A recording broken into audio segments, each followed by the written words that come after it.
Hi guys, welcome back to my channel. So today's video is about frizz control. So many of you have requested about how to control frizz and I've got so many DMs in Instagram, YouTube comments and everything.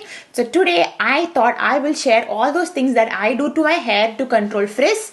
So if you know that I have done keratin to my hair around like 5 months back. So that is how my hair is like so much better now. But initially my hair was super dry and super rough. So you can see how my hair used to look before. I used to have really frizzy, dry, unmanageable hair. So now over the years, I have learned a few techniques on how to reduce frizz to a little bit. And I hope this helps you guys as well. And if you're new here, hi, my name is Binisha. Thank you so much for tuning in. And please don't forget to subscribe to my channel if you haven't already. And click on the bell icon so that you will get notified whenever I upload a new video. Also, if you're not following me on Instagram, then please do follow me. My ID is right here on the screen. I'm very engaging to my audience there because it's so much easier to respond there. So please don't forget to follow me there as well. And without any further delay, let's get into the video.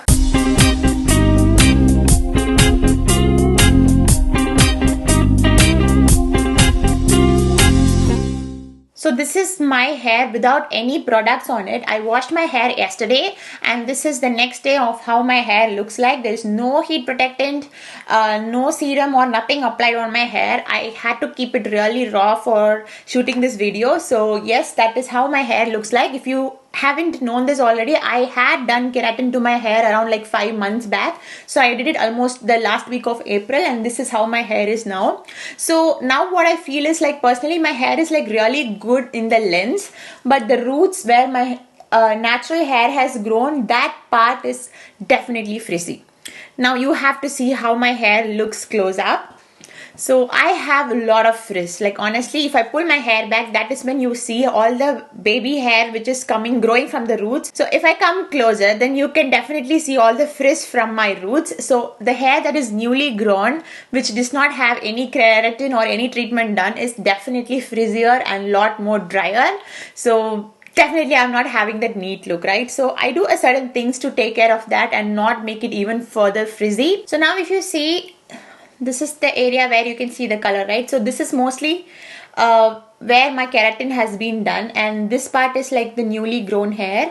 So this part is definitely more frizzier compared to the lengths of my hair. So obviously because that is how my natural hair is. My natural hair is super dry and frizzy, and it took me years and years to find a way to tame it down. Now let me share all that I know to take care of my hair and control frizz. Now the first thing what I really advise everyone to do when you have really dry and frizzy hair is to shampoo only your roots and not the lengths of your hair, because there is no oil or dirt or anything accumulated on your length of the hair if you're not actually going and exposing yourself to like dirt or mud or anything that is getting stuck on your hair, because your hair doesn't need any of all those extra shampooing and rinsing on the lens.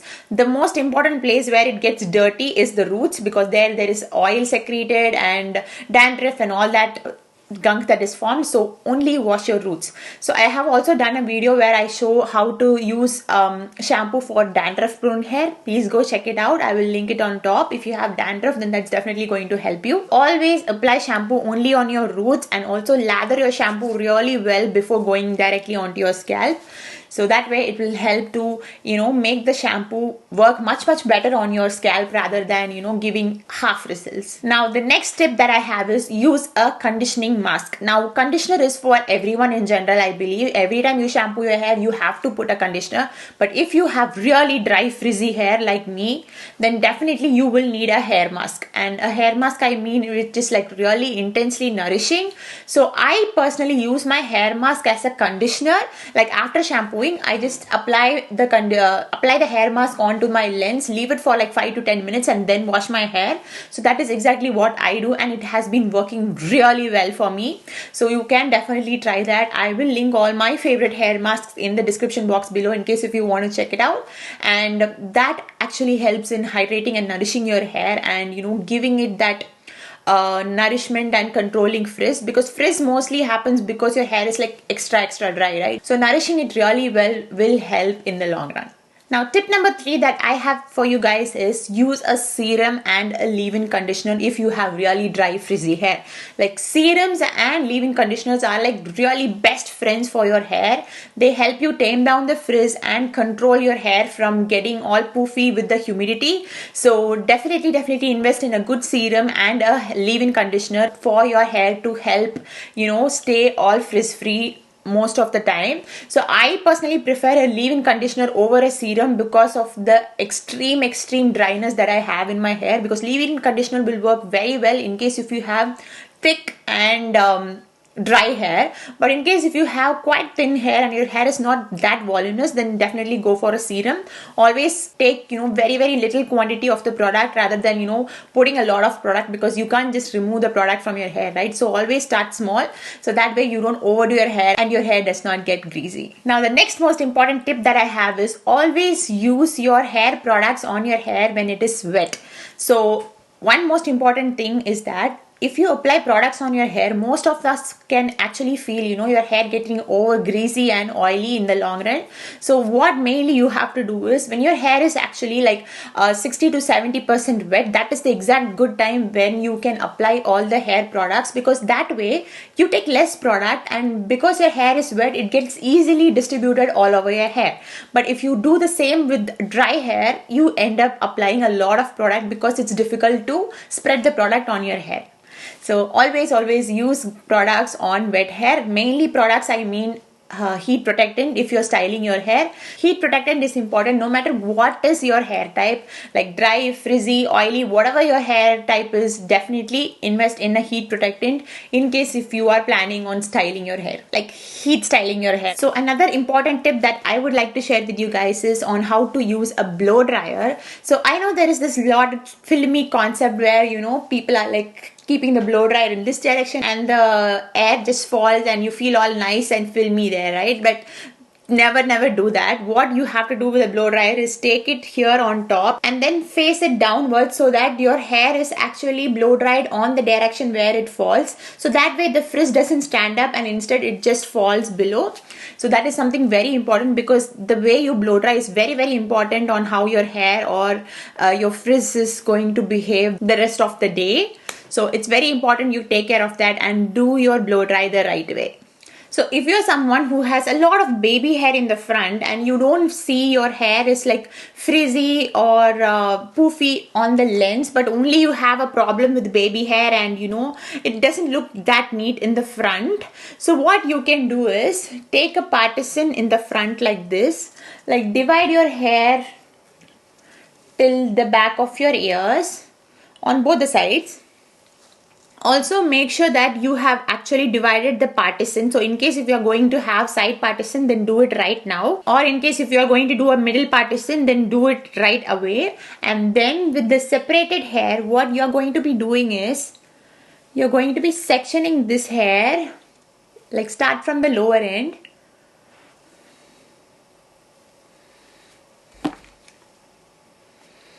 and you're going to be straightening this part of your hair alone downwards. So again, straightening, you shouldn't be doing it like this, because again you are going to be activating the frizz upward. So always do it downward. So again, on this side of your hair, what you're going to be doing is exactly what I did on the other side. You're going to be straightening it downwards. Okay, so yeah. So if you could see now, the frizz has instantly subsided. Now you have to determine the direction of where your partition should fall. So now I'm going to be taking it on my right side. So this part of my hair, I am going to do it downwards, again on the direction where my hair falls. So the same thing is going to be done here. So now if you see, it's all smooth and frizz free. So this part,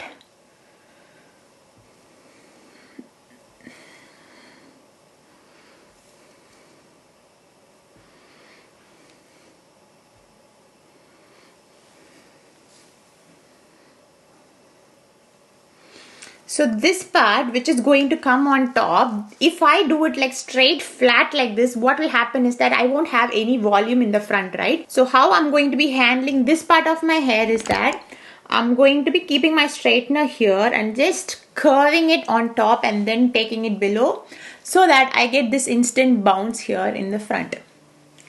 So that way your front also has some volume and it does not fall flat, whereas this area is also like flat and there is no frizz. So this is how I do my hair to, you know, not have any frizz. It has been working really well for me. If you don't want to like straighten your entire hair and want to do only in the front, then please do it, because most of the time the front part, the hairline part, is what makes, you know, really messy kind of look, whereas behind, even if you have frizz or you want to tie a ponytail, braid or whatever, it doesn't like be very obvious. Only the front part is like super obvious most of the time. So this is something like an easy fix that I do.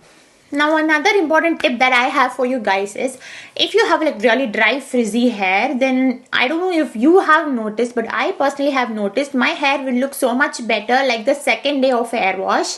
So if I washed my hair yesterday and today my hair is still gonna be like dry and frizzy, but my hair tomorrow will be like really subtle and, you know, like more manageable and not like all the frizz standing on top. So that way I prefer my hair on like the second day after hair wash. So if you have also felt the same, then please do try what I have tried, because this worked perfectly for me very well. So if I had hair washed evening, the next day what I do is I tie my hair. I don't leave it open. So I put all the products like heat protectant, serum, leave-in conditioner, whatever it is. I put everything on my hair on the day of my hair wash, and then the next day what I do is I don't leave my hair open.